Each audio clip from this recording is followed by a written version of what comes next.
Praise the Lord. மறுபடியும் ஒரு வேதாம ஆய்வில் உங்களை சந்திப்பதிலே கர்த்தர் மகிழ்ச்சி அடைகிறேன். இது நேஷனல் பைபிள்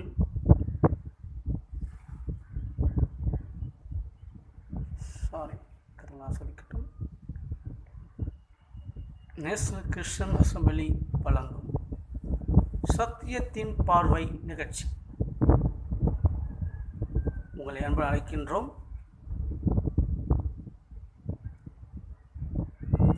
சத்தியத்தின் பார்வை நிகழ்ச்சி இன்று நாம் பேசப்போகிறது அபிஷேகத்தின் இரண்டாம் பகுதியை நாம் பார்க்க போகின்றோம். முதல் பகுதியிலே அபிஷேகத்தின் முதல் பகுதியை நாம் பார்த்தோம். அந்த அபிஷேகத்தின் கருப்பொருள் என்ன, உருவக அமைப்பின் அடையாளங்கள் எப்படி பயன்படுத்தப்பட வேண்டும்,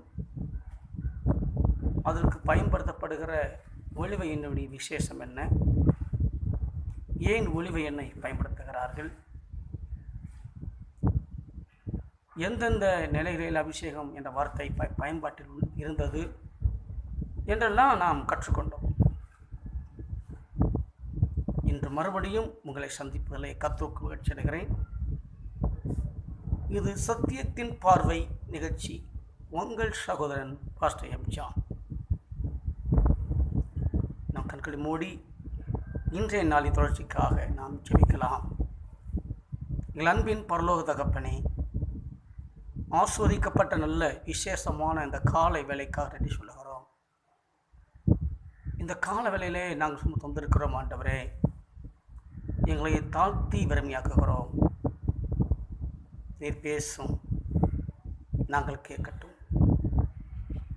இயேசு கிறிஸ்துவின் இணையற்ற நாமத்தை வேண்டிக் கொள்கிறோம் நல்ல பிதாவே. மறுபடியும் உங்களை சத்தியத்தின் பார்வை நிகழ்ச்சிக்கு அன்புடன் அழைக்கின்றோம். இது சத்தியத்தின் பார்வையில் அபிஷேகம் என்ற தலைப்பில் இரண்டாம் பாகத்தை உங்களோடு நான் பகிர்ந்து கொள்ள விரும்புகின்றேன்.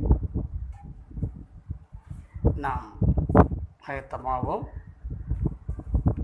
அபிஷேகம் என்ற வார்த்தை பயன்பாடுகளை நாம் பார்க்கலாம். கடவுளை குளிரவிப்பதற்கு பொதுவாக அபிஷேகம் என்ற வார்த்தை பொதுவாக அபிஷேக வார்த்தையின் பொருளை சொல்ல விரும்புகிறேன். கடவுளை மனம் குளிர வைக்க, கடவுளுடைய அருளை பெற்றுக்கொள்ள, கடவுள் நம்முடைய வல்லமையை வெளிப்பட, கடவுள் தம்முடைய வல்லமையில் வெளிப்பட, கடவுளின் தெய்வீகத்தையும் கடவுளையும் ஒரு குறிப்பிட்ட இடத்தில் திருநிலைப்படுத்த, இந்த பதங்களில்தான், இந்த நோக்கத்துக்காகத்தான் அபிஷேகம் என்ற பதம் பொதுவாக பயன்படுத்தப்படுகிறது. வேதாமத்தில் இந்த அருள் பொழிவு செய்யப்படும் எண்ணெய் தயாரிக்கும் முறை, இந்த அபிஷேக எண்ணெய், இந்த அருள் பொழிவாகிய அபிஷேகம் செய்யப்படுகின்ற எண்ணெய் தைலம் தயாரிக்கும் முறையை பதிவு செய்யப்பட்டிருக்கிறது. இதன் பொருளை சரியாக இனங்கொள்ள வேண்டுமானால் கிரேக்க மொழி வார்த்தையான கிறிஸ்டோஸ் என்கிற வார்த்தையோடு இணைத்து பொருள் காண வேண்டும். அப்போதுதான் தெளிவான பதில் நமக்கு கிடைக்கும் என்பதை நாம் புரிந்து கொள்ள வேண்டும். கிறிஸ்டோஸ் என்கிற பதத்தோடு இணைந்து தான் அபிஷேகம் என்ற சமஸ்கிருத வார்த்தை வந்திருக்கிறது. அபிஷேகம் இது ஒரு சமஸ்கிருத வார்த்தை, நமக்கு கிடைத்த வார்த்தையாகும். இந்த வார்த்தை கிரேக்க புராணங்களிலிருந்து மருவி சமஸ்கிருதத்தில் கலந்துவிட்ட ஒரு முக்கியமான பதம் என்பதை மனதில் கொள்ள வேண்டும். எப்போது நினைவு வைத்துக் கொள்ளுங்கள், இது தெய்வீக மொழி என்று அந்தணர்கள் அழைத்துக் கொள்கிறார்கள். இந்த ஸ்தோத்திரம் சமஸ்கிருத மொழியை தெய்வீக மொழி அழைக்கிறார்கள். கிரேக்க மொழியை தெய்வீக மொழி என்று அழைக்கிறார்கள். எபிரேயர்கள் எபிரேய மொழியை தெய்வீக மொழி என்று அழைக்கிறார்கள். நாம் தமிழர் தமிழை தெய்வீக மொழி என்று அழைக்கின்றோம். ஆக ஒவ்வொருவரும் ஒவ்வொரு மொழியை தெய்வ மொழி அழைக்கிறார்கள். தெய்வீக மொழி, தெய்வத்திற்கு மொழி இல்லை என்பதை புரிந்து கொள்ள வேண்டும். தெய்வம் எல்லா மொழியிலும் வெளிப்பட முடியும் என்பதை நீ கண்டுகொள்ள வேண்டும். அவர் மொழிகளுக்கு அப்பாற்பட்டவர், மனித எண்ணங்களுக்கு அப்பாற்பட்டவர். நம்முடைய மூல அறிவுக்குள் கடவுளை அடக்க முடியாது. நம் மூல அறிவுக்குள் தெய்வத்தை விலக்கிட முடியாது. நம் மூல அறிவுக்கும் நம் மூளையின் அறிவுக்கும் இயற்கையின் அறிவுக்கும் அப்பாற்பட்டவர்தான் கடவுளாகிய தெய்வம். அவர்தான் யாவே ஆகிய தெய்வம். அவரின் ஒரே பேரக்குமாரனாகி அவருடைய வார்த்தையாகிய இயேசு கிறிஸ்துவும் நம் மூல அறிவுக்கு அப்பாற்பட்டவர். அவர் நம்மோடு இருக்கும்படி அனுப்பியிருக்கின்ற பரிசுத்த ஆவியானவரையும் நம் மூல அறிவிலே புரிந்து கொள்ள முடியாது. இதை நீங்கள் சரியாக புரிந்து கொள்ளும்படி இந்த கால வேளையிலே உங்களை அழைக்கின்றேன். இப்பொழுது அபிஷேகம் என்ற சமஸ்கிருத வார்த்தையினுடைய உட்கருத்தை நாம் காணலாம். பொதுவாக சமஸ்கிருதத்திலே அநேகர் பயன்படுத்துகிற வார்த்தை, அநேக சமஸ்கிருத பண்டிதர்கள் இந்த வார்த்தையை அதிகமாக பயன்படுத்துகிறார்கள். அவர்கள் இந்த வார்த்தையை பயன்படுத்தும் விதம் வித்தியாசமானது. ஒரு தெய்வத்தை பாலாலே குளிப்பாட்டுவதற்கு பாலாபிஷேகம் பண்ணுகிறார்கள். இதைத்தான் நாம் முதலை பார்த்தோம். பாலாபிஷேகம், எண்ணெய் அபிஷேகம், கடைசியில் கும்பாபிஷேகம், பாலாபிஷேகம், நறுமண புலபிஷேகம் என்று பல அபிஷேக முறைகளை அவர் சொல்கிறார். சில கடவுள்களை அபிஷேக நாதரே என்று அழைக்கிறார். அவர் அபிஷேகம் கொடுப்பதில்லை, அவருக்கு தகுந்த இவங்க அபிஷேகம் செய்கிறார் அப்படின்னாலே அவர் அபிஷேக நாதராக இருக்கிறார்.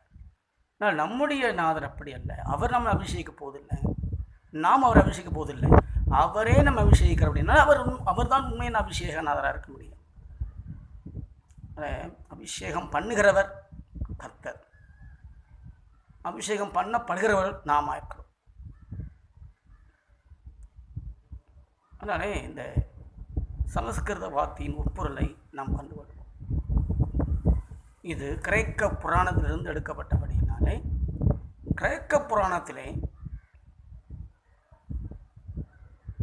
இந்த சமஸ்கிருத வார்த்தை அபிஷேகம் என்ற வார்த்தையினுடைய உட்பொருள் எப்படி இருந்தது என்று பார்க்க போகிறோம்.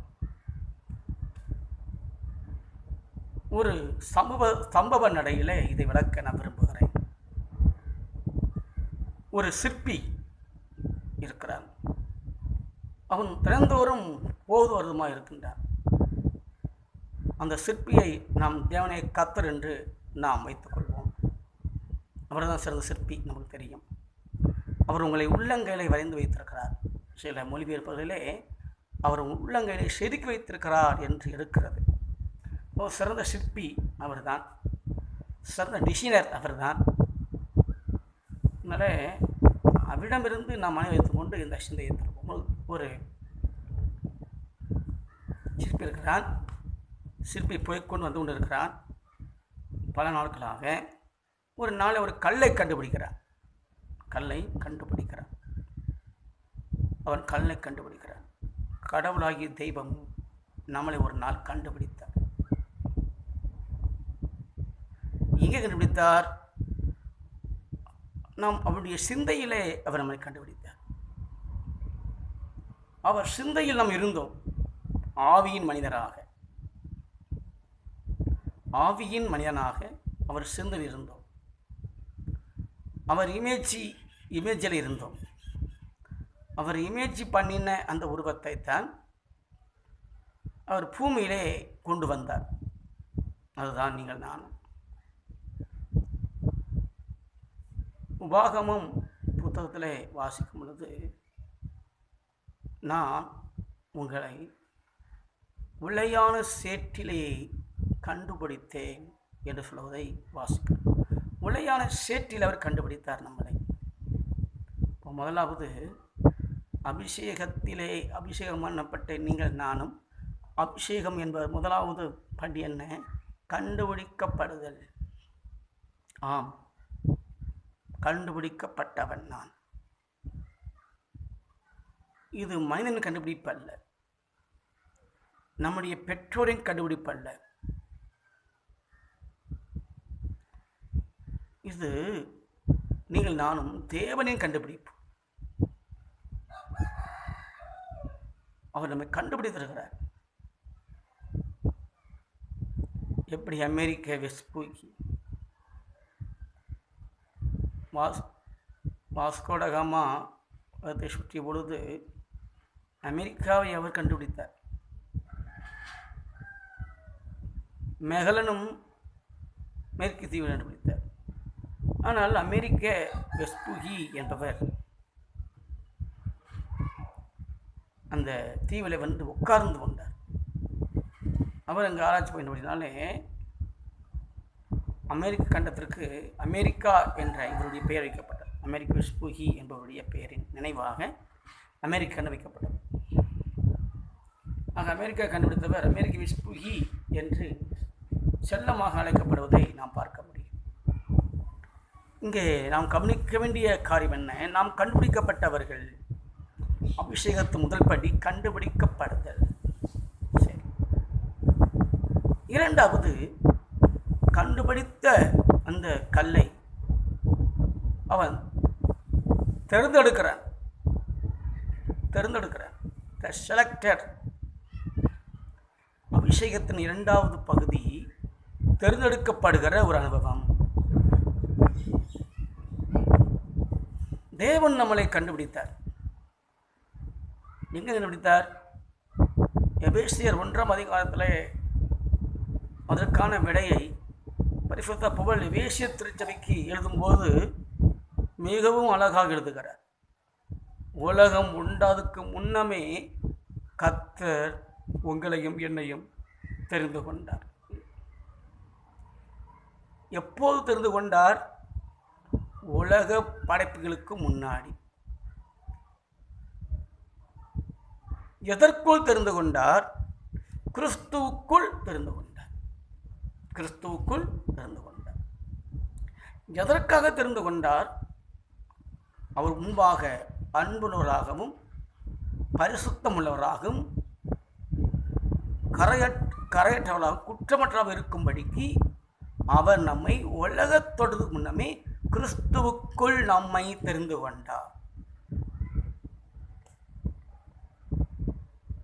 நாம் தெரிந்து கொள்ளப்பட்டவர்கள். தேர்ந்தெடுக்கப்பட்ட ஜனம். இதுதான் அபிஷேகத்தினுடைய இரண்டாவது பகுதி. முதல் பகுதி கண்டுபிடித்தல், இரண்டாவது பகுதி தேர்ந்தெடுக்குதல், மூன்றாவது ஒரு பகுதி இருக்கிறது. அந்த தேர்ந்தெடுத்த கல் அசுத்தமாக இருக்கிறது. ஆனபடினாலே அசுத்தமான கல்லை அந்த சிற்பி முதலாவது தண்ணீர் ஊற்றி சுத்திகரிக்கிறார், சுத்தம் பண்ணுகிறதை பார்க்கிறோம். தூசி துப்பட்டால இருக்குங்க, அதெல்லாம் அகற்றிவிட்டு அதை சுத்தம் பண்ணுகின்ற ஒரு வேலையை அவன் செய்வதை பார்க்கலாம். அவன் சுத்தம் பண்ணுகிற ஒரு வேலையை அவன் செய்வதை பார்க்கலாம். அவன் சுத்தம் பண்ணுகிற வேலையை அவன் செய்கிறான். அல்லேலூயா. அதை சுத்தம் பண்ணுகிறார். கடவுளும் தேர்ந்தெடுத்த உங்களை என்னையும் அவரும் சுத்தம் பண்ணுகிறார். எப்படி சுத்தம் பண்ணுகிறார்? முதலாவதாக அவருடைய நாமத்தினாலே நாம் சுத்திகரிக்கப்படுகிறோம். நாமம் என்று சொல்லும்பொழுது அவருடைய தன்மைகள் என்று அழைக்கப்படுகிறது. கடவுளின் தன்மைகளாலும் கடவுளே நம்மை அவருடைய பெயரை கொண்டு நாமத்தின் நிமித்தம் நம்மை சுத்தம் பண்ணுகிறார். இரண்டாவதாக அவருடைய வார்த்தை நம்மளை சுத்திகரிக்கிறது. அவருடைய வார்த்தை நம்மை சுத்திகரிக்கிறது. அவருடைய வார்த்தை நம்மை சுத்திகரிக்கிறது. யோவான் 17:17 நீங்கள் வாசித்து பார்ப்பீர்கள். அங்கே தெளிவாக இருக்கிறது, உம்முடைய சத்தியத்தினாலே நீ சுத்தமாக்கும், உம்முடைய வசனமே சத்தியமாக இருக்கிறது. சத்தியத்தினாலே சுத்தமாக்குதல், அதாவது தேவனுடைய வார்த்தையினாலே நம்மை சுத்தப்படுத்தப்படுகிறோம். எபிரேயர் 10:22 வசனத்தை நீங்கள் வாசித்து பார்க்கும் பொழுது அங்கே கர்த்தருடைய ஆவியானவர் தெளிவாக பதிவு செய்திருக்கிறார். சுத்த ஜலத்தினால் கழுவப்பட்ட சரீரம் சுத்த ஜலத்தினாலே நம்மை கழுவுகிறார். அதாவது ஸ்தோத்திரம், அவருடைய நாமத்தை கொண்டு கழுவுகிறார். இரண்டாவதுடைய வார்த்தையினாலே கழுவுகிறார். மூன்றாவது இயேசு கிறிஸ்துவின் அவருடைய குமாரனாகிய இயேசு கிறிஸ்துவின் இரத்தத்தினால் கழுவுகிறார். 1 யோவான் 1:7 அதை நமக்கு சொல்லுகிறது. என்ன சொல்லுகிறது? இயேசு கிறிஸ்துவின் இரத்தம் சகல பாவம் நீக்கி நம்மை சுத்திகரிக்கிறது. நீங்கள் கவித்து பார்ப்பீர்களானால் 1 யோவான் 2 இப்படி வாசிக்கிறோம், நமக்கு நாமே பாவம் இல்லை என்று இருப்போமானால் நம்மை நாமே ஏமாற்றி கொண்டு இருக்கிறோம். சத்தியம், அதாவது தேவனுடைய வார்த்தை நமக்குள் இராது. நாம் பாவங்களை அறிக்கையிட்டால் நம்முடைய பாவங்களை மன்னித்து எல்லா அக்கிரமம் நீக்கி நம்மை சுத்திகரிப்பதற்கு அவர் உண்மையும் நீதியுள்ளவராக இருக்கிறார். அப்போது தன்மைகள் நம்மளை சுத்திகரிக்கிறது, அவருடைய வார்த்தை நம்மை சுத்திகரிக்கிறது. அவருடைய வார்த்தை சுத்திகரிக்கிறது. இயேசு கிறிஸ்துவின் இரத்தம் நம்மை சுத்தம் பண்ணுகிறது. அது மாத்திரமல்ல, பரிசுத்த ஆவியானவரும் நம்மை சுத்தம் பண்ணுகிறார், சுத்திகரிக்கிறார். சுத்திகரிக்கப்பட்டவன், கண்டுபிடிக்கப்பட்டவன், தேர்ந்தெடுக்கப்பட்டவன், சுத்திகரிக்கப்பட்டவன். ஒரு புதிய கோணத்தில் அபிஷேகத்தின் நடைமுறைகளை உங்களுக்கு சொல்லித் தருகிறேன். மூன்றாவதாக அந்த சிற்பி செய்கிற காரியம் என்ன? அந்த சிலையை செதுக்க ஆரம்பிக்கிறான். சிறந்த உருவமாக உருவாக்க விரும்புகிறார். கடவுளாகிய கர்த்தர் நம்மளை உருவாக்க விரும்புகிறார். அவருடைய சாயலாக உருவாக்குகிறார். ஒரு புதிய பாண்டமாக நம்மளை உருவாக்குகிறார். நான் சிருஷ்டிகர், நான் உருவாக்கினவன் என்று சொல்லி உருவாக்குகிற அவருடைய கரத்திலே, குயவனுடைய கரத்திலே களிமண் பணக்கிறவனை போல ஒரு பழைய பாட்டு இருக்குது. குயவன் கையில் களிமண்ணை போல குருவே நீர் என்னை உருவாக்கும் ஐயா, மாசற்றமான வாட்டியம் என்னை ஏற்றுக்கொண்டு செங்கருணை குறையா, இறுதி வரை கோடா கோடி தோத்திரம் பாடி கிறிஸ்துவின் அன்பை ருசிப்போமே. கோடா கோடி தோத்திரம் பாடி கிறிஸ்துவின் அன்பை ருசிப்போமே. சேற்றிலிருந்து நம்மை தூக்கி எடுத்து கழுவி சுத்தப்படுத்துகிற ஒரு தெய்வமாக இருக்கிறார். இப்போது அவர் என்ன செய்கிறார்? உருவாக்குகிறார், வடிவமைக்கிறார். நாம் செதுக்கப்பட்டவர். செதுக்கின பிறகு அவன் அந்த சிலையை ஒரு கூடாரத்தில் போய் நிலைநிறுத்துகிறார். நாமும் நம்மளையும் ஆண்டவர் கட்டடமாகிய ஆலயத்துக்குள்ளே நம்மளையும் கொண்டு போய் நிலைநிறுத்துகிறார்.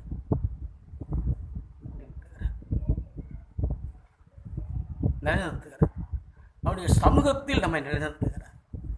அவனுடைய பிரசனத்தில் நம்மை கொண்டு போய் நிலைநிறுத்துகிறார். இப்போ கோயிலில் இருக்குது சிலை, அது சிலை தான், அதுக்கு சத்தியம் கிடையாது.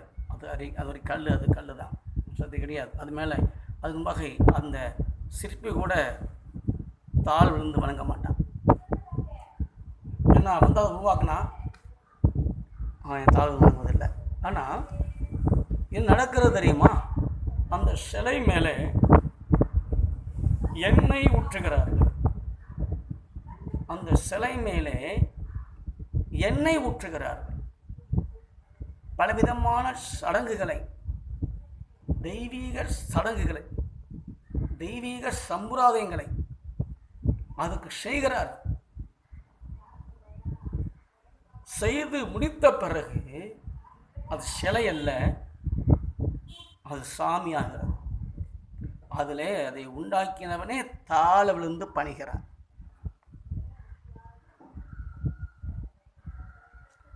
நம்மையும் கூட ஆண்டவர் அவருடைய சமூகத்தை வைத்திருக்கிறார், அவருடைய பிரசனத்தை வைத்திருக்கிறார். இப்பொழுது தம்முடைய உன்னதத்தின் ஆவியாலே, உன்னதரின் ஆவியாலே, இருக்கின்ற ஆவியாலே, உன்னதத்தின் பலனாலே, உன்னத ஆவியினாலே இப்பொழுது அவர் நம்மை நிரப்புகிறார். கிறிஸ்துவை நிரப்பினார். கிறிஸ்தான் தலை, சரீரம் ஆலயமாக இருக்கிறது. சரமாகிய ஆலயத்திலே தலை பிரதானமாக இருக்கிறது. என்சான் உடம்புக்கு சிரசை பிரதானம். நம்முடைய சிரசை கிறிஸ்துவாக இருக்கிறார். அபிஷேகம் என்றைக்கும் தலையில் தான் ஊற்றப்படுகிறது. அல்லேலூயா, தலையில் தான் ஊற்றப்படுகிறது. இப்போ தலையிலே ஊற்றப்படுகிற அபிஷேகம் ஊற்றப்பட அது மேலிருந்து அப்படியே இறங்கி சரீரத்தின் உறுப்புகள் மூணு எல்லாம் பரவி எல்லாம் மனம் வீசுகிறதா இருக்கிறது. இந்த உடம்போடு அந்த உறுப்பு இணைந்திருக்குமேயானால் தலையிலே செய்யப்படுகிற அபிஷேகத்தினுடைய தைலம் சரீரத்திலும் பாய்ந்து சரீரத்து உறுப்புகள் மேலும் பட்டு சர்வ உறுப்புகளும் மனம் பெறும் என்பது சந்தேகமே இல்லை. கிறிஸ்து மேலே ஊட்டப்பட்டு இருக்கிறது. அப்படி என்றால் கிறிஸ்துவன் இருந்திருக்கிற நீங்களும் தேவ ஆவியினால் பெற்றிருக்கிறீங்க. இப்போ தேவ ஆவியினாலே அவர் நம்மை ஊற்றுகிறார்.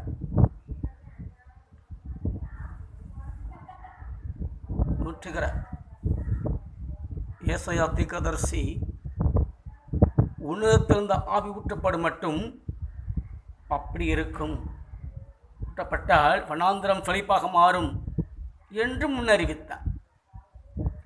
எசேக்கியேல் தீர்க்கதரிசி நான் என்னுடைய ஆவியை உன் உள்ளத்தில் வைப்பேன் என்று கர்த்தர் உரைத்த வாக்கை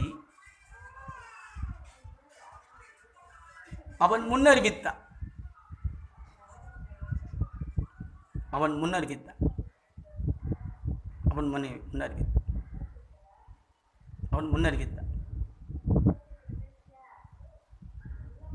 யோவேல் தீர்க்கதரிசி மாம்சமான யாவர் மேலும் என் ஆவியை ஊற்றுவேன் என்றும் கிருபா வரங்களையும் தெய்வீக கிருபைகளையும் முன்னறிவித்தார். இப்படியாக ஒவ்வொரு ஊழியக்காரரும் சுத்த ஆவியானவர் நம்மளே ஊற்றப்படுகிறதை முன்னறிவித்தார்கள். ஊற்றப்பட்டதை முன்னறிவித்தார்கள். விசேஷமாக பழைய ஏற்பாடு எல்லாமே நடக்கப் போவதாக சொல்லப்படவில்லை, நடந்து முடிந்து விட்டதாகவே சொல்லுகிறது.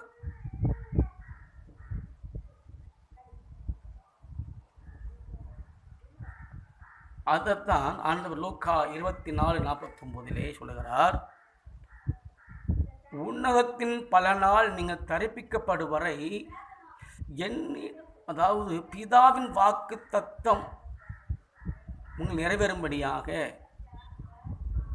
பிதாவின் வாக்கு தத்தம் நிறைவேறும்படியாக எருசலேமிலே காத்திருங்கள் என்று ஆண்டவர் அதை மறுபடியும் மக்களுக்கு அறிவித்தார். அப்போஸ்தலர் 1:5 அதை மறுபடியும் நினைவுபடுத்தினார். 2 அதிகாரத்தில் அதை அவர் அரங்கேற்றம் செய்தார். இதை தம்முடைய ஆவியின் நிறைவை ஊற்றுவதை அரங்கேற்றம் செய்தார். எல்லாரும் காணும்படியாக வெளிப்படையாகவே பரிசுத்த ஆவியானுடைய நிறைவு அவர்களை ஊற்றப்பட்டது. இப்பொழுது அவன் மனிதன் அல்ல, சாது சிருஷ்டி அல்ல, தெய்வீகமானவனாக தெய்வத்தின் சாயலை அணிந்து கொண்டவனாக கிறிஸ்துவையும் அவனுடைய பிரசன்னத்தையும் பிரதிபலிக்கிறவனாக அவன் காணப்படுகிறான் என்று பார்க்கிறோம். கண்மான கர்த்தர் பிள்ளைகளே, இதுதான் பழைய ஏற்பாட்டு முறைகளிலே நாம் பார்க்கின்ற விஷயமா இருக்கு. பழைய ஏற்பாட்டு முறைகளிலே நாம் காண்கின்ற ஒரு விஷயமாக இருக்கிறது. எனக்கு அன்பான கர்த்தருடைய பிள்ளைகளே, நம்முடைய வாழ்விலே எதை நாம் கர்த்தருக்குள்ளாக பெற்றுக்கொள்கிறோம், தேவனுடைய வார்த்தை என்ன சொல்லுகிறது என்பதை நாம் கண்ணோக்க வேண்டும்.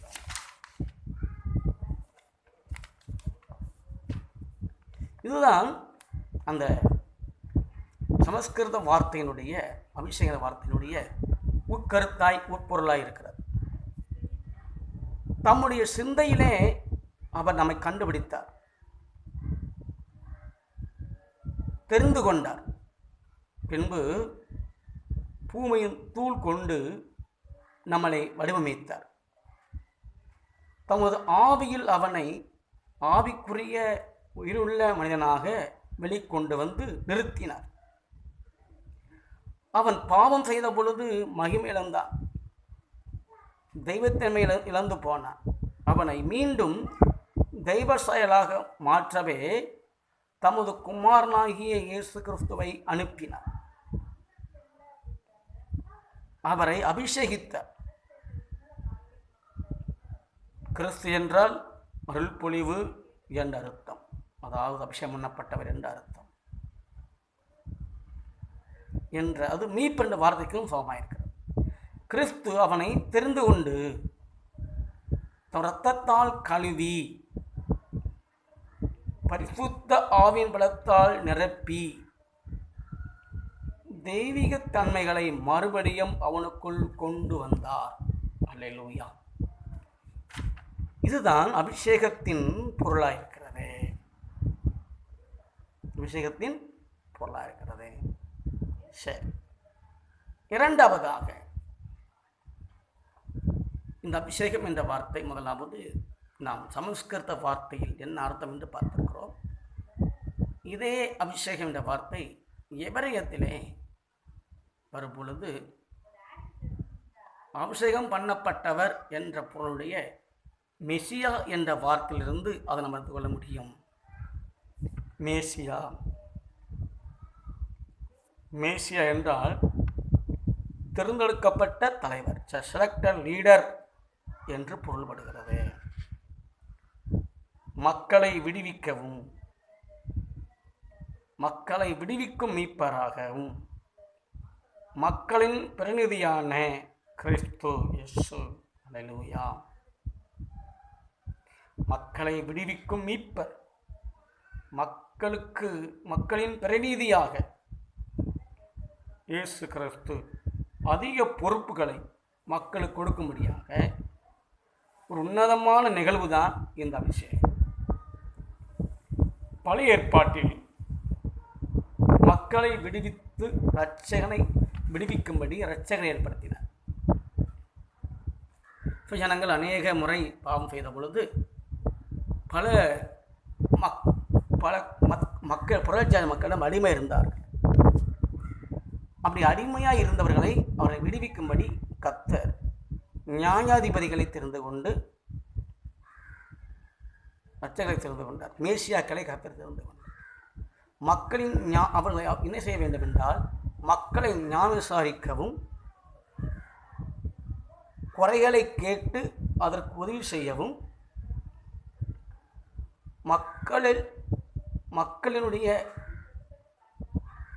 மக்களுக்காக போர் செய்து அவர்களை காப்பாற்றவும் நியாயாதிபதிகளை கர்த்தர் நிகிதார் ஏற்படுத்தினார். இவர்களை நிலைப்படுத்த தம்முடைய ஆவியினாலே நிரப்பினார். ஒலிவை எண்ணெய் மூலமாக அவர் அதை உறுதிப்படுத்தினார். இதுவே மேசியா என்ற எபிரேய பதத்தின் அர்த்தமாயிருக்கிறது. புதிய ஏற்பாட்டில் யாவே தம்முடைய ஜனங்களை ஆதாமின் சாபத்திலிருந்து விடுவிக்கவும், அவர்களுக்கென்று ஒரு ராஜ்யத்தை ஏற்படுத்தி அவர்களை ஆண்டு கொள்ளவும், மீட்பராகவும் கடவுளாகவும் ராஜாவாகவும் மருத்துவராகவும் ஆசிரியராகவும் தம்முடைய ஒரே மகனாகிய கிறிஸ்து இயேசுவை தம்முடைய ஆவியினாலே பிறக்கச் செய்து பரிசுத்த ஆவியானவரால் நிரப்பி அவரை கிறிஸ்துவாக மாற்றினார். அந்த இயேசு கிறிஸ்துவே மெய்யான மேசியா என்றும் வெளிப்படுத்தினார். இந்த வார்த்தையின் பொருள் அதாயிருக்கிறது. மூன்றாவதாக அபிஷேகம் என்ற சமஸ்கிருத வார்த்தை பார்த்தோம். இப்போ அந்த வார்த்தையை மேசியா என்ற வார்த்தை பயன்படுத்தப்பட்ட விதத்தையும் பார்த்தோம். இப்போது தமிழில் அதுக்கு பேர் அபிஷேகம் என்ற வார்த்தைக்கு தமிழில் கொடுக்கப்பட்ட பேர் அருள்பொழிவு. அருள்பொழிவு இதை குறித்து நாம் பார்க்கலாம். அருள்பொழிவு உலகின் மூத்த மொழிகளின் வரிசையில் எபிரேயம், கிரேக்கம், அரமேக், பாலி, லத்தீன், காப்டிக், தமிழ் போன்ற மொழிகள் வரிசையில் எல்லா மூல மொழிக்கும் தலைமை மொழியாம் எம் தாய்மொழியான தமிழுக்கு ஒரு வீர வணக்கம் செலுத்துவதில் பெருமை கொள்கிறேன். அருள்பொழிவு பரிசுத்த ஆவியானவர் வான்மலைக்கும் பனிக்கும் காற்றுக்கும் நெருப்புக்கும் ஒப்பனை செய்து பைபிள் அதன் பொருளை தெளிவாக எடுத்துரைக்கிறார். பழைய உடன்படிக்கையில் ஆவியானவர் எல்லார் மேலும் இறங்கினார் என்று பதிவு செய்யப்பட்டிருக்கிறார். இறங்கினார் என்ற பதம் மேலிருந்து பூமிக்கு வருகின்ற அவரின் செயல்பாட்டை தான் காண்பிக்கிறது. புதிய உடன்படிக்கையில் ஆவியானவர் பொழியப்பட்டார் என்ற பதம், புதிய ஏற்பாட்டில் ஆவியானவர் பொழியப்பட்டார் என்ற பதம் அடிக்கடி வருகிறது. அந்த பதம் வான்மலைக்கும் பனிக்கும் ஒப்பனையாகும். மழையும் பனியும் வளத்தையும் வளர்ச்சியையும் கனிகளையும் குறிக்கிறது. தமிழ் மொழியில் இந்த வார்த்தையின் பொருள் இவற்றை குறிக்கிறது. அது மாத்திரமல்ல, தலைவர்களை ஏற்படுத்துவது, பொறுப்புள்ளவனாக அவனை மாற்றுவது, பண்புகளை அவர் உள்ளத்திலே வைப்பது, நல்ல அவருடைய குணநலங்களை அவன் உள்ளத்தில் வைப்பது, திறமைகளை அவனுக்கு உருவாக்கி வெளிக்கொண்டு வருவது, கிருபைகள் வரங்களை அவனுக்கு கொடுப்பது,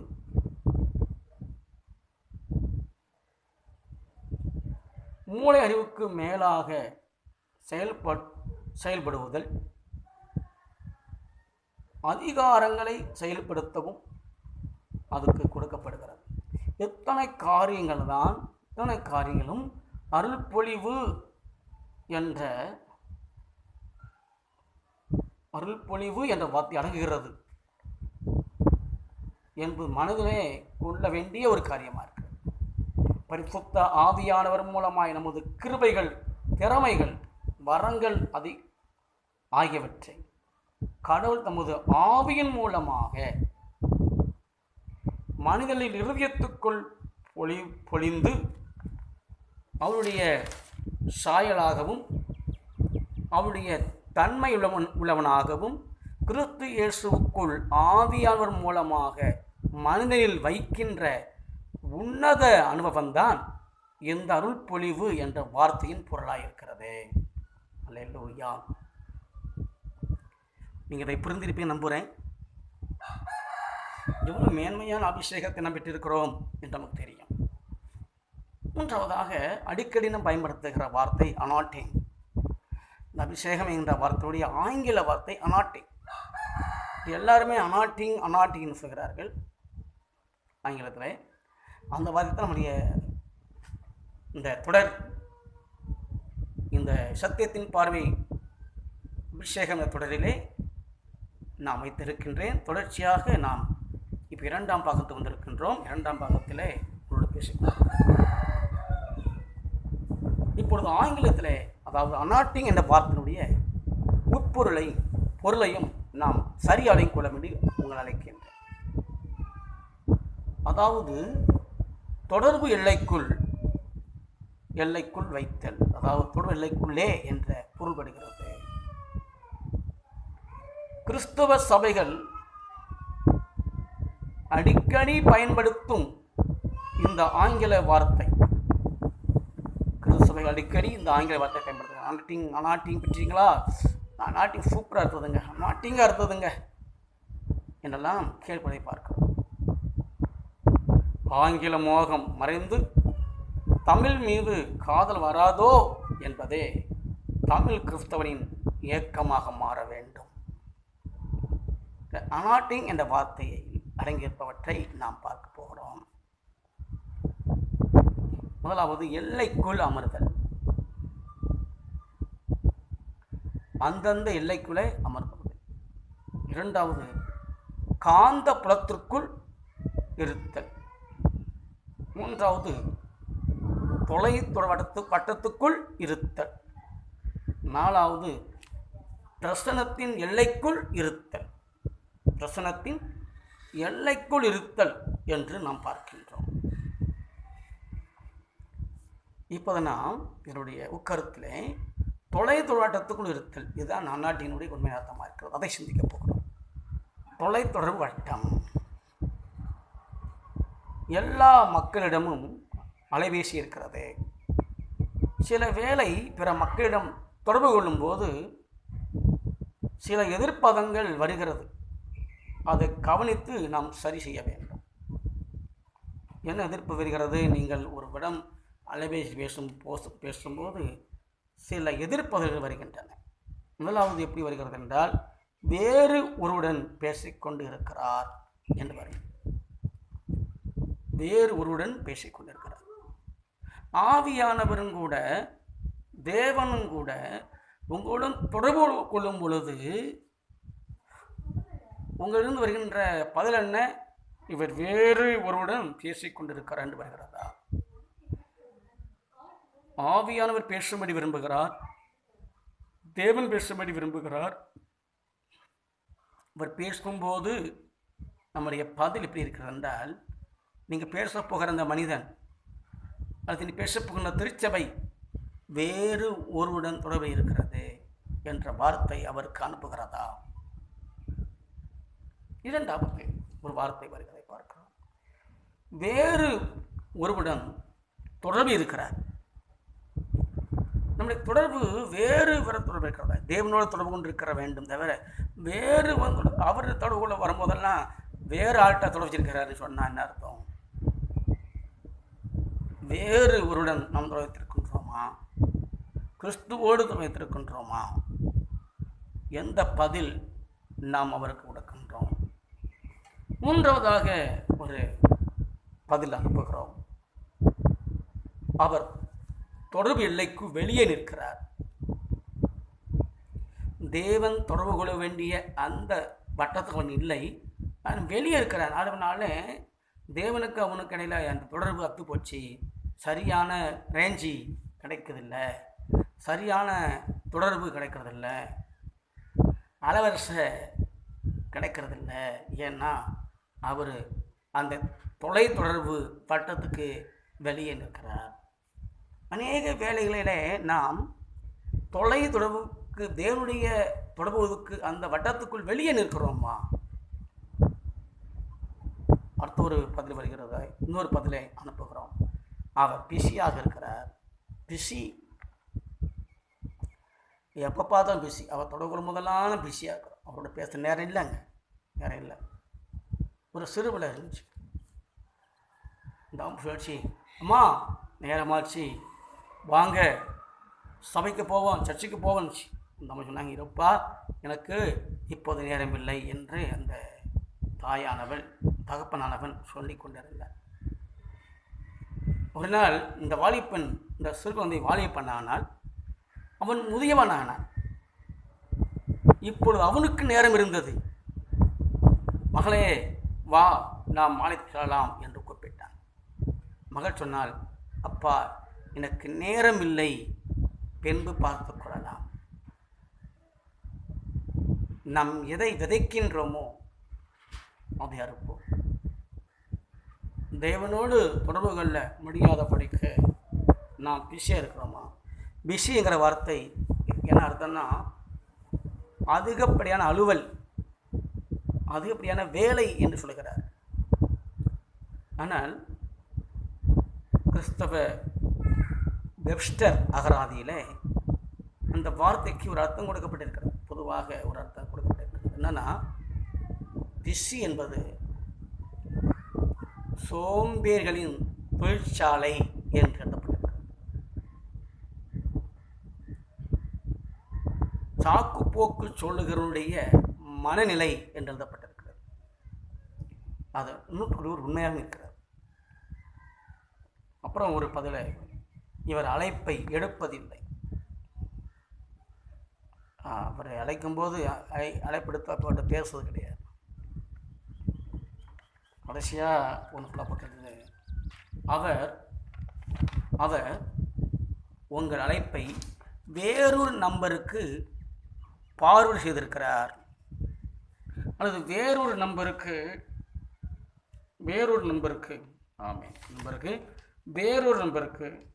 தொடர்பை மாற்றுகிறார். நம்முடைய ஆண்டவர் நம்மகிட்ட பேசணும்னு வரும்போது நம்ம வேறொரு நம்பருக்கு மாற்றம் செய்து விடுகிறோமா?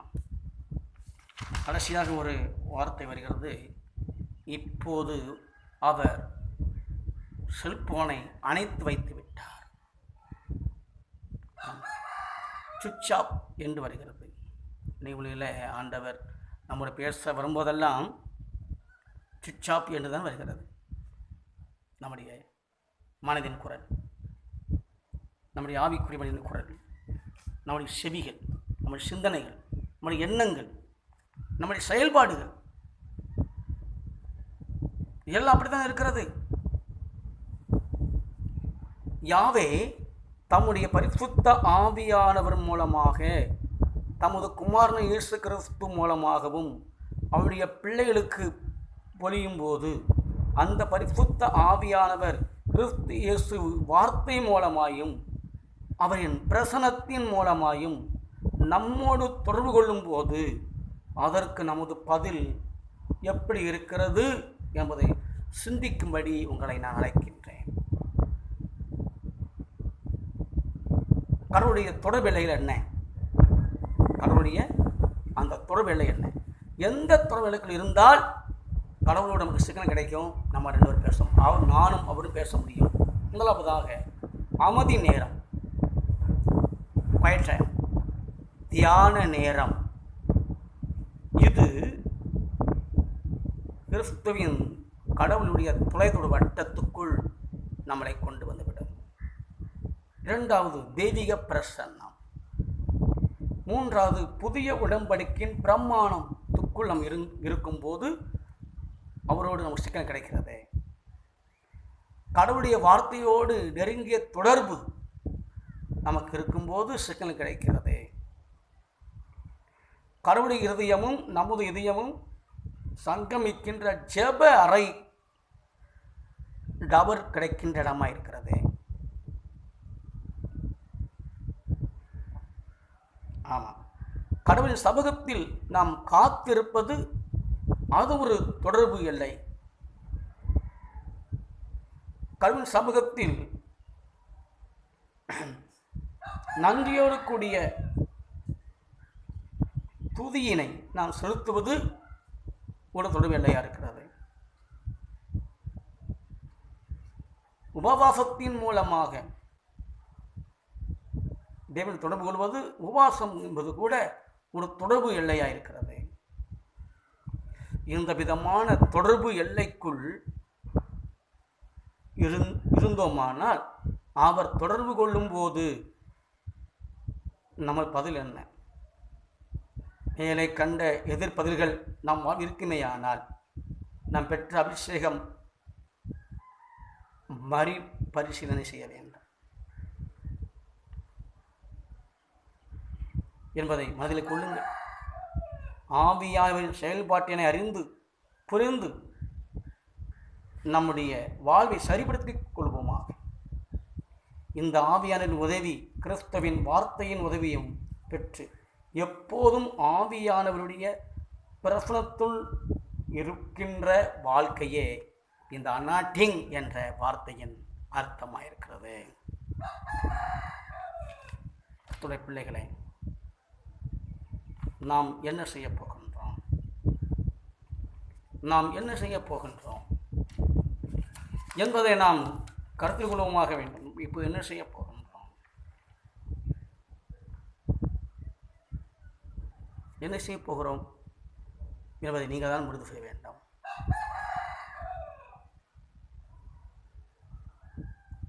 நாம் அபிஷேகத்தின் பொருளை கண்டுபிடித்திருக்கின்றோமா? அபிஷேகத்தின் அடையாளம் என்ன?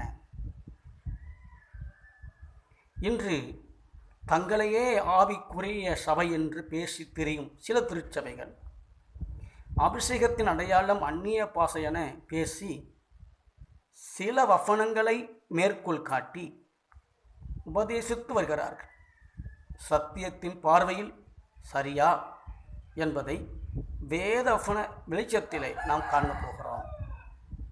ஒரு விசுவாசி அந்நிய மொழியில் பேசினால் அவனின் ஆவிக்குரிய வாழ்க்கை வளரும் என்பதில் எந்த விதமான மாற்று கருத்தும் எனக்கு இல்லை.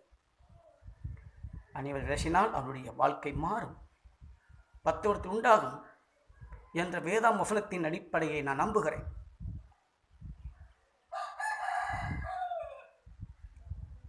ஆம், நான் நம்பினாக வேண்டும். சத்தியத்தின் பார்வையில் ஆவிய நிறைவுக்கு அடையாளங்களை நாம் சிந்திக்கப் போகிறோம். இன்னும் நாம் சிந்திக்கின்ற முக்கிய அடையாளங்களில் ஒன்று அந்நிய பாஷை.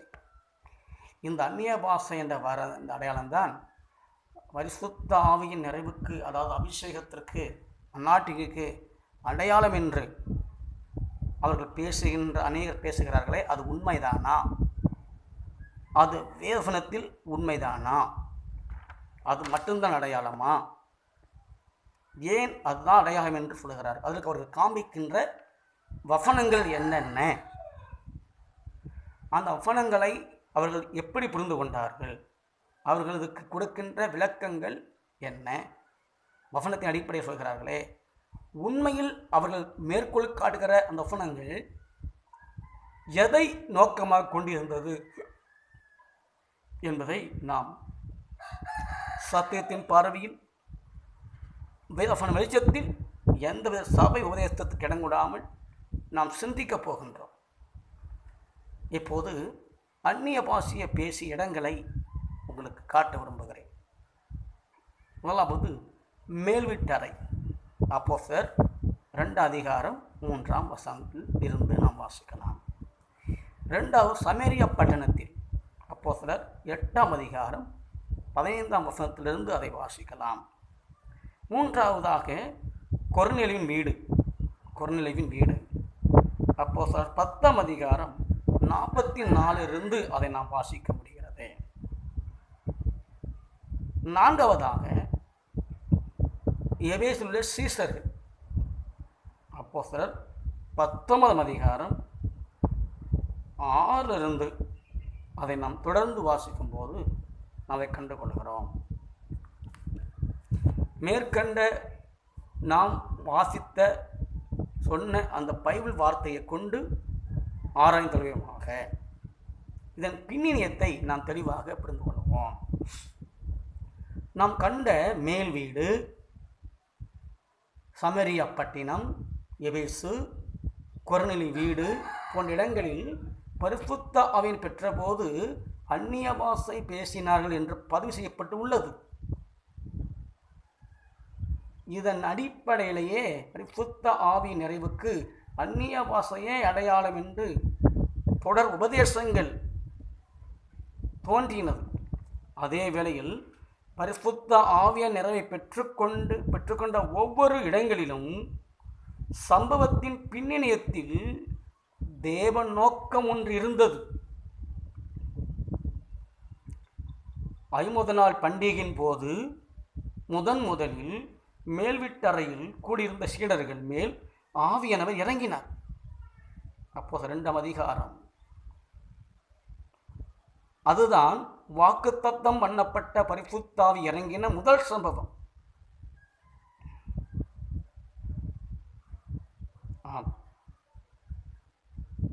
அவர்கள் ஒருபோதும் பேசிராத அந்நிய பாஷைகளில் தேவனுடைய மகத்துவத்தை பேசினார்கள்.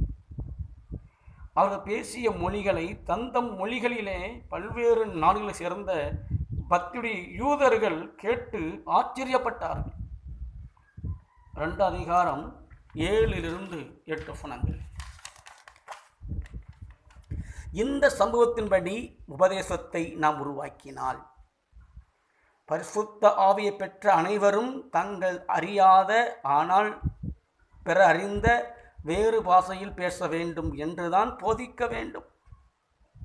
ஆனால் இன்று அந்நிய பாஷையில் பேசும் பலரும் அந்நிய பாஷையின் அபிஷேகத்தின் அடையாளம் என்று அறித்து போதிக்கும் பலரும் பேசும் அந்நிய பாஷைகளை வேறு எவரும் சொந்த பாஷைகளாக பேசவில்லை. இரண்டாவதாக கொர்நேலி வீட்டில் யூதர் இல்லாத புறஜாதிகளில் பக்தியுள்ளோர் பேதுரு பிரசங்கம் பண்ணின கேட்டுக்கொண்டிருக்கும் போது பரிசுத்த ஆவியானவர்கள் இறங்கினார். அப்போது 10ஆம் அதிகாரம் 44 வசனம். இங்கே இவர்கள் இன்னும் கேள்விப்பட்ட சுவிசேஷத்தின் விளைவாக இயேசு கிறிஸ்துவை ஏற்றுக்கொள்ளவில்லை. தாங்கள் ஏற்று அறிக்கை செய்யவில்லை, நான் ஸ்நானம் எடுக்கவில்லை. சுவிசேஷ செய்தியை கேட்டுக்கொண்டிருக்கும் போதே பரிசுத்த ஆவினால் வழிநடத்தப்பட்டு அந்நிய பாஷை பேசும் ஆற்றலை பெற்றனர். இப்போது இந்த சம்பவத்தின் அடிப்படையில் உபதேசத்தை உருவாக்கினால் அது எப்படி இருக்கும்?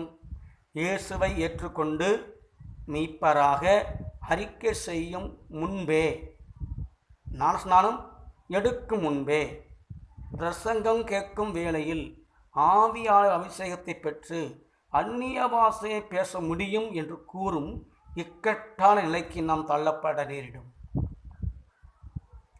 மூணாவதாக சமரியாவில் இயேசுவை ஏற்றுக்கொண்டு ஞானஸ்நானம் பெற்றுக்கொண்டவர்கள் பரிசுத்த ஆவியை பெறாதவர்களாகவே அப்போஸ்தலர் கண்டனர். அப்போது 8:15 அவர்கள் மேல் அப்போது கைவைத்து ஜெபித்த பொழுது பரிசுத்த ஆவியை பெற்றுக்கொண்டனர். ஆனால் அதே வேளையில் அந்நிய பாஷை பேசினார்கள் என்று எழுதப்படவில்லை. ஆனால் அவர்கள் உண்மையாகவே அந்நிய பாஷையை பேசியிருப்பார்கள். எனவேதான் அவர்கள் நடுவில் நடந்தவற்றை கவனித்த சீமோன் தனக்கும் அப்போஸ்தலரைப் போல பரிசுத்த ஆவியை கொடுக்கும் வரம் வேண்டும் என்று ஆசைப்பட்டான். அப்போது 8ஆம் அதிகாரம் 18-19. அப்படியானால் கண்டிப்பாக நடத்துல என்ன பேசியிருப்பாங்க. அன்னிவாசை அவங்க பேசினாங்க, இது உண்மை. அனுமதி பேசலை என்று அங்கு போடப்படவில்லை. நவே அனுமதி பேசியிருக்க வாய்ப்புன்னு சொல்லக்கூடாது. கண்டிப்பாக அனுமதி பேசினார்கள் என்று நாம் ஏற்றுக்கொள்ள வேண்டும். இந்த சம்பவங்களின் அடிப்படையில் ஒரு உபதேசத்தை உருவாக்கினால் என்ன நடக்கும்? இயேசுவை ஏற்றுக்கொண்ட எல்லார் மேலும் ஊழியர்கள் கை வைக்க வேண்டும். அப்போது அவர்கள் பரிசுத்த ஆவியின் அபிஷேகத்தை அந்நிய பாஷையோடு பெறுவார்கள் என உபதேசிக்க வேண்டும். ஆனால் இன்று பாஸ்டர்களும் சுவிசேஷர்களும் எத்தனையோ முறை கைவித்தாலும் ஒன்றுமே நடப்பதில்லையே. ஆனால் சில போதர்கள் அபிஷேக வல்லமை பெற்றவர் என தன்னைத்தானே விளம்பரம் செய்து கொண்ட பிரபலம் பண்ணப்பட்ட ஊழியரை அழைத்து வந்து அபிஷேக கூட்டம் நடத்துகிறார்கள். ஆனால் இவர்கள் மணிக்கணக்கில் கூட்டம் நடத்தி ஏராளமான பாடல்களை பாடியும் ஒன்று நடக்கவில்லையே. எபேசுவில் நடந்தது போல ஏன் நடக்கவில்லை என்ற கேள்வியில் கேட்டால் மக்களுக்கு விசுவாச குறைவு, ஒரு மனம் இல்லை, வாஞ்சை இல்லை என்று தங்கள் உருவாக்கி வைத்திருக்கின்ற வழக்கமான பதிலையே கூறுகிறார்கள். இந்த அவநிலையை கிறிஸ்தவ சபைகளில் என்று மாறும் என்பதே சத்திய விரும்புகளின் ஆவலாயிருக்கிறது. பரிசுத்த ஆவியின் நிறைவை பெற இந்த 3 வழிமுறைகளும் தவறானாகும். சம்பவங்கள் அடிப்படையிலே அல்ல. இதை குறித்து இயேசு கிறிஸ்து, அப்போஸ்தலர்கள், ஆதி திருச்சபையினர் என்ன போதனை செய்தார்களோ அவற்றை அடிப்படையாக வைத்து நாம் கற்றுக்கொள்ள வேண்டும்.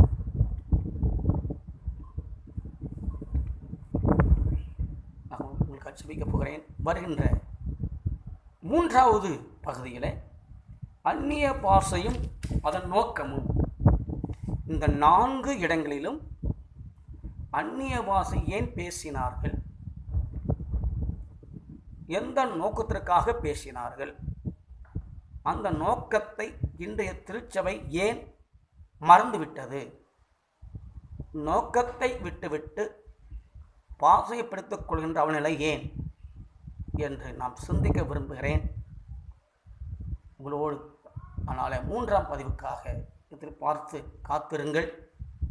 நிச்சயமாக நாம் இந்த அந்நிய பாஷை குறித்தான விவரங்களை வேத புதினோடு பொருத்தி நாம் பார்க்க போகிறோம். இந்த செய்தியை கேட்கும்போது உங்களுக்கு சந்தேகம் வரலாம். ஒரு அந்நிய பாஷை இருக்குங்காரா இல்லைங்கிறாரா, அந்நிய பாஷை அபிஷேகத்துக்கு அடையாளமா இல்லையா, அந்நிய பாஷை தேவையா தேவையில்லையா என்னெல்லாம் பல கேள்வி கணக்கு வரும், சந்தேகம் வரும். இந்த சமூக அடிப்படையில் உபதேசம் உருவக்கூடாது என்று தான் நான் பேசியிருக்கின்றேன். இனி வரும் பகுதிகளிலே இந்த 4 இடங்களிலும் அந்நிய பாஷையினுடைய நோக்கம் என்ன, ஏன் அந்நிய பாஷை வரத்தோடு தேவன் அந்த 4 இடங்களிலும் வெளிப்பட்டார், அதனுடைய உண்மையான கருத்து என்ன, உண்மையான கருத்து. அந்த இடங்களிலே ஆவியானவர்கள் இறங்கி இதுவரும் வருந்திராத அந்நிய பாஷையில் அவர்கள் பேச வைத்ததின் முக்கிய மைய கருத்து என்ன, எதற்காக அந்த இடத்துல தேவன் அதை வெளிப்படுத்தி காட்டினார் என்பது தெளிவாகவும் பின்னணியுடனும் வேத வசன அடிப்படையிலும் நாம் கற்றுக்கொள்ளப் போகிறோம். அதுவரையிலும் மீண்டும் 3வது பகுதியிலே உங்களை சந்திக்கும் வரை உங்களுக்கு வரைபெறுவது சத்தியத்தின் பார்வையில் அபிஷேகம் தலைப்பில் தொடரை உங்களுக்கு வழங்கும் உங்கள் சகோதரன் பாஸ்டர் எம். ஜான். நாம் ஜெபிக்கலாம். அன்பின் பரலோக தகப்பனே, இயேசு கிறிஸ்துவின் நாமத்தை வருகிறோம் ராஜா. எங்களையே தாழ்த்துகிறோம், எங்களை வெறுமையாக்குகிறோம். நீர் மாத்திரமே படும் ஆசீர்வதி. எங்களோடு பேசினீர் கிருபைக்காய் ஸ்தோத்திரம். இந்த செய்தியை கேட்டுக்கொண்டிருக்கிற ஒவ்வொருவரோடு நீர் இடைப்பட்டதுக்காய் நன்றி சொல்லுகிறோம். தாத்தார்ப்பணிக்கிறேன். பரிசுத்த ஆவியானவர் எங்களுக்கு தேவை. அந்நிய பாஷை நாங்கள் பேசினால் அது எங்கள் தனிப்பட்ட ஆவிக்கிற வளர்ச்சிக்கு அவசியம். ஆனால் நான் முக்கியமானவற்றை விட்டுவிட்டு முக்கியமற்றவற்றை நாங்கள் பிடித்துக்கொள்ளாதபடிக்கு எங்களை தடுத்து தற்காத்து கொள்ளும். எங்களை தாழ்த்தர்ப்பணிக்கிறோம். ஆசீர்வதி. இயேசு கிறிஸ்துவின் நாம் வேண்டிக் கொள்கிறோம் நல்ல பிதாவே. எங்களோடு நீங்கள் தொடர்பு கொள்ளுங்கள். இந்த செய்தியை கேட்கும் பொழுது இந்த சேனலை உங்களுக்கு சொந்தமாக்கிக் கொள்ளுங்கள். மேல் இருக்கிற பெல் பட்டனை அமுக்குங்கள். ஸ்தோத்திரம். பெல் பட்டன் அமுக்குவது மாத்திரமல்ல, அந்த சேனலை சப்ஸ்கிரைப் செய்து கொள்ளுங்கள். தொடர்ந்து இந்த செய்தி உங்களை மொபைல் வந்தடையும். இது அனைவருக்கு இந்த சேனலை, இந்த யூடியூப் சேனல் அனைவருக்கு அறிமுகம் செய்யுங்கள். அவர்களையும் கேட்பதற்கு ஊக்கப்படுத்துங்கள். நாம் இணைந்து கர்த்தருடைய வார்த்தையின் வசன பள்ளத்தாக்கி உலாவி சிறுமைகளை புஷ்டியடைந்து வருகைக்கு நாம் ஆயத்தப்படுத்துவோம். God bless you. உங்கள் சகோதரன் பாஸ்டர் ஜான்.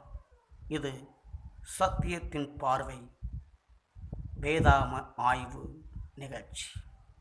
ஆமென்.